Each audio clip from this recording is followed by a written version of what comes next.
Сәлем, құрметті көрермен, арнама қош келдіңіз. Дәл қазір сіздерге қайта қосылған қос ғашық атты хикаяны оқып бермекшімін. Бұл оқиғадан өздеріңізге түртіп алатындай бір мәселелер, жағдайлар болады деген ойдамын. Арнама тіркеліп жатқан жандарға мың алғыс.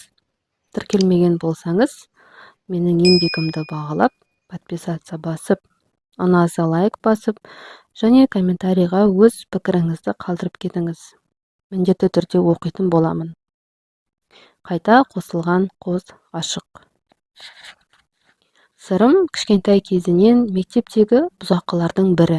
Қашан көрсең ұлдармен төбелесіп жүреді. Тиіспеген адамның өзіне килігетін де жүретін. Қасындағы досы да өзі сияқты бұзақы. Екеуі қосылып алып, үзіліс болса болды, біреудің мұрнын қанатып, болмаса көйлегін жыртып тастайтын. Соның кесірінен ата-анасы мектеп жиналысынан түспейді. Қашан көрсең осы үшін мектептен, ата-аналардан сөз естіп жүреді. Былай қарасаң, әжептәуір отбасының баласы. Бірақ неге екені белгісіз, өзі сондай бұзақы болып өсті. Отбасында басқа балалар мұндай емес. Тек осы ерекше болды. Бой десе бойы, түр десе түрі бар. Тек осындай жұқсыздығымен жақпайтын. Мұғалімдері де мұны жақтыра бермейтін. Сабаққа да көп көңіл бөлмейді. Жай барып келіп жүрген біреу. Мұғалімдері ертерек бітіріп кетсе екен деп құтылғанша асығып жүретін. Қанша ұрысса да, қаншама жиналысқа салынса да, бәрібір бұзақылығын қоймады. Сөйтіп жүріп мектепті де бітірді-ау. Оқуға түскісі келмей, ауылдағы бұзақылармен жүргісі бар еді. Әкесі қоярда қоймай қалаға барып оқуға түсірді. Мұндағысы ауылда қалса таза бұзақы ішкіш болып кетер деп ойлады. Ауылдан келген қара домалақ бала қалаға барып басылып қалды. Танымайтын орта, танымайтын адамдар. Қойқандайтын ауыл емес. Мұнда өзінен өтіп кететін бұзақылар көп. Басында оқуына бір-екі рет мінезін көрсетіп еді, онысы іске аспады. Қазір тыныш, оқуына барып келіп жүр. Күнде таңертең автобуспен барып, автобуспен қайтады. Солай жүріп бір қыз көзіне түседі. Ол да оқиды сірә. Өйткені күнде екеуі бір автобусқа отырып қалатын. Қыз да Сырымды байқап жүрді. Екеуінің көздері түйісіп қалатын. Екеуі бірдей уақытта шығады. Есі кеткен Сырым бұзақылықты емес, енді тек бейтаныс аруды ойлайтын болды. Соны аңдағандай күнделікті уақыттан кешікпей қостай ұшып жүгіретін болды. Бірақ қай жерден түсіп қалатынын байқамай қалады. Бүгін де әдеттегідей автобусқа мініп еді, қызды байқай қоймады. Көңілі түсіп, өзі оқуына келді. Бірақ бұйырған кетпес деп, алдынан тосынсый болып Нұрай шыға келді. Таңданысын жасыра алмаған Сырым қалай сөйлеп қойғанын білмей қалды. Қайдан жүрсің дейді. Мұнысына Нұрай да жымиып күліп, осында оқимын дейді.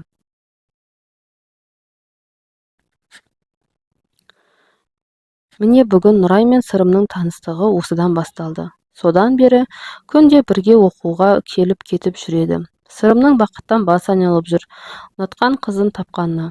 Нұрай да Сырымды ұнататын сияқты болып жүр.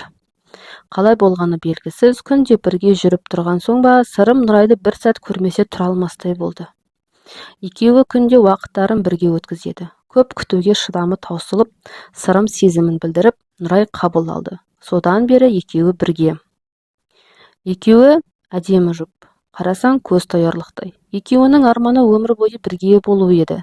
Сол үшін де ертерек оқу бітіріп, отау құрамыз деп шешті. Болашақты әдемі ертегідей ойластырып, неше балалары болатынына дейін жоспарлап қойды. Бірақ бәрі ойлағандай бола бермейді. Оқуды аяқтамастан аяқ астынан Нұрайды танымайтын бір жігіт алып қашып кетті. Барған жері бақуат екен. Нұрайдың ата-анасы қайтып келген қыз жаман, осында қал, атамызға кір келтірме деп қалдырып кетті. Атамызға кір келтірме деп қалдырып кетті. Мүмкін байлығына да қызықты ма, кім біледі. Амал жоқ, ата-анасының айтқанын жасап, Нұрайды Сырым сол үйде қалды. Оқуына 2 күн келмеген Нұрайды Сырым уайымдай бастады. Не болып қалды екен, ауырып қалды ма деген ой мазалап, Сырым Нұрайдың құрбысына барды.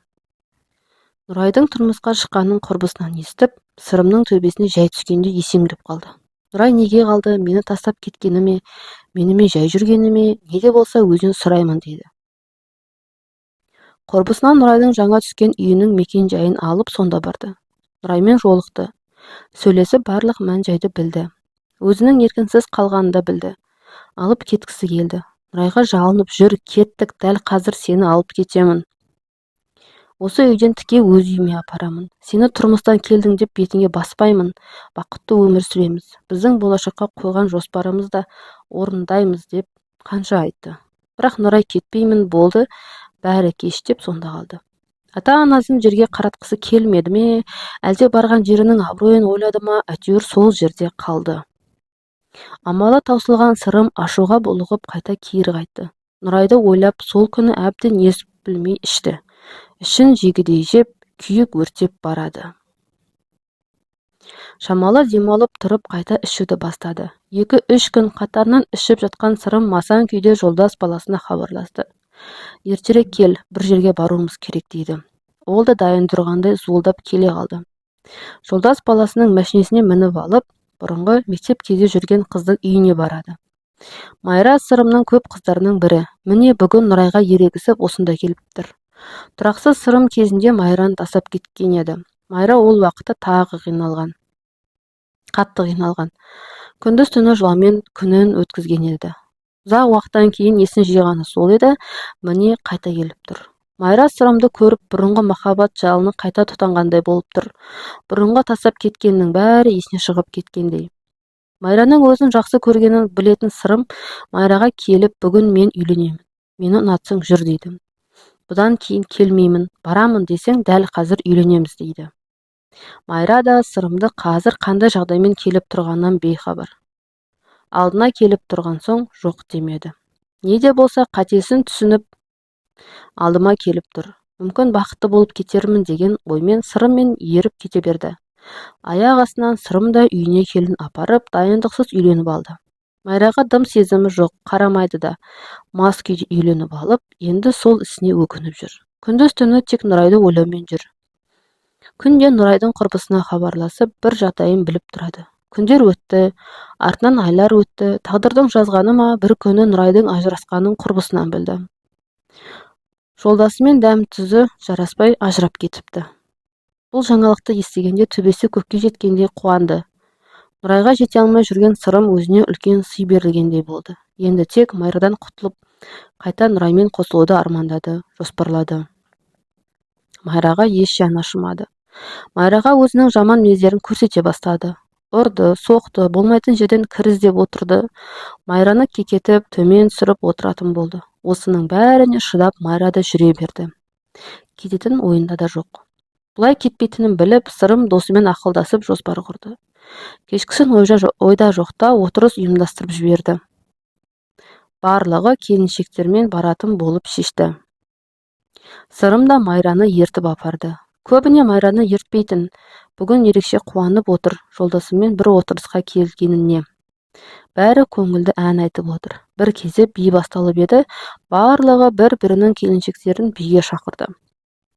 Бір жолдасы келіп Майраны биге алып кетті. Екіншісі жүгіріп барып жарықты өшіріп тастады. Барлығы жоспар бойынша болып жатыр. Би билеп жатқаны сол, сырым барып жарықты жағып еді, Майраны биге алып кеткен жолдас жігіт Майраның белінен қапсыра құшақтап, қинап сүйіп жатыр екен. Мұның барлығы Майраның қалауынсыз болып жатқан дүние.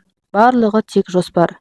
Мұны көрген сырым сол жерде айқай-шу шығарып, досына ұрысудың орнына келіншегін айыптап, жала жауып, жолдас баламен ойнас болды, көзіме шөп салды деп үйінен қуып шықты. Өзінің жоспар іске асқанына қуанып тұр. Майрадан осындай арам пиғылмен құтылды. Үйіне қайтып барған Майра мұндай қорлыққа шыдамады. Көз алдына өзіне жасаған қиянат келе берді. Қатты қиналған ол өз-өзіне қол жұмсады. Бірақ дер кезінде үйдегі ағасы көріп аман алып қалды. Майрадан құтылған сырым өзінің бұрынғы ғашығы Нұрайға үйленді. Майраға жамандық жасадым деген ойында да жоқ. Осындай арам жолмен Нұрайға қол жеткізіп отыр. Қазіргі уақытта қолы әрең жеткен келіншегімен бақытты өмір сүріп, балаларын тәрбиелеп отырған жайы бар. Соңы, Мұндайда тағдыр бар екен. Жүре берсең, көре бересің деген рас-ау сірә. Менің ойым бәрінің өтеуі бар. Қазір бақытты болғанымен, алдағы күні не боларын ешкім білмейді. Майраға жала жауып, үстіне қара күйе жағып құтылғанша ашық сөйлесу керек еді. Жап-жас қыздың тағдырын құртты. Өзінен басқа ешкімді ойламады. Сіздің ойыңыз қалай бұл оқиғаға? Өз ойыңызды комментарийге қалдырып кетіңіз.